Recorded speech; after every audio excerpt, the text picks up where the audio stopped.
Praise the lord. యేసుక్రీస్తు నామములో మీ అందరికీ శుభములు. ఒక ఆశ్చర్యకరమైనటువంటి సంఘటన మీతో పంచుకోవాలని చెప్పి ఆశపడుతున్నాను. రీసెంట్గా నాకు ఒక కాల్ వస్తే వారి యొక్క గృహాన్ని దర్శించాను, లైకెడ్ కపుల్. అక్కడికి వెళ్ళేసరికి మరి ఈ యొక్క దంపతులు కనిపిస్తూ ఉన్నారు. వయసులో చాలా పెద్దవారు వారు. ఆయన వయసు అడిగితే 94 ఇయర్స్, మరి తల్లిగారి వయసు అడిగితే 84 ఇయర్స్ చెప్పారు. నిజంగా చాలా ఆశ్చర్యం అనిపించింది. మరి వారు చూస్తే ఇద్దరిలో ఎవరికి కూడా మరి కళ్ళజోడు కూడా లేదు, బీపీ లేదు, షుగర్ లేదు, ఒక్క పన్ను కూడా ఊడిపోలేదు. మీరు హెయిర్ కూడా గమనించవచ్చు, ఇంకా బ్లాక్గానే ఉన్నది. సో ఇంత హెల్తీగా ఉండటానికి కారణం ఏంటి అని నేను అడిగితే వాళ్ళు ఎప్పటి నుంచో దేవుని నమ్ముకొని చక్కగా దేవునిలో కొనసాగుతున్నారు. అలాగే వారు చెప్పినటువంటి విషయం ఏంటంటే, ఈ ప్రభాకర్ గారికి వాళ్ళకి 3 బ్రదర్స్ ఉన్నారంట, సిస్టర్స్ ఉన్నారంట.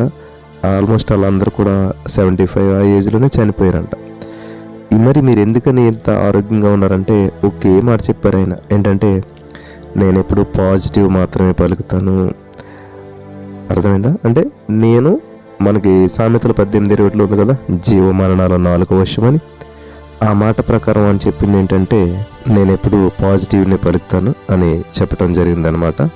ఒకసారి షుగర్ వచ్చినప్పటికీ దాన్ని మళ్ళీ పాజిటివ్ పలికి నార్మల్ చేసుకోవటం జరిగింది. అయినా నార్మల్ అయిపోయి ఇప్పుడు ఏమీ హెల్త్ ఇష్యూస్ ఏమీ లేవు. దేవునికి స్తోత్రం. 120 అబవ్ బతికినా కూడా ఆశ్చర్యపోవాల్సిన విషయం లేదు. కాబట్టి ఈ రోజున ఈ మాటలు వింటున్న ప్రియులరా, మన ముందున్న పెద్దవాళ్ళని ఆదర్శంగా తీసుకోవాలి. మనం చక్కటి వాళ్ళ జీవితాన్ని జీవిస్తూ ఉన్నారు. ఈరోజు మనం అనేక సమస్యలు అనుభవిస్తూ ఉన్నాం. అలా కాకుండా దేవుడు దీర్ఘాయువునిస్తాడు అంటండి. ఎప్పుడు మనకి సామెతల గ్రంథం 3వ అధ్యాయం చదివినట్లయితే, నా కుమారుడా, నా ఉపదేశం మరువకము, నా ఆజ్ఞలను హృదయపూర్వకంగా గైకొనుము, అవి దీర్ఘాయువును సుఖం జీవంతో గడుచు సంవత్సరములను శాంతిని నీకు కలుగజేయును.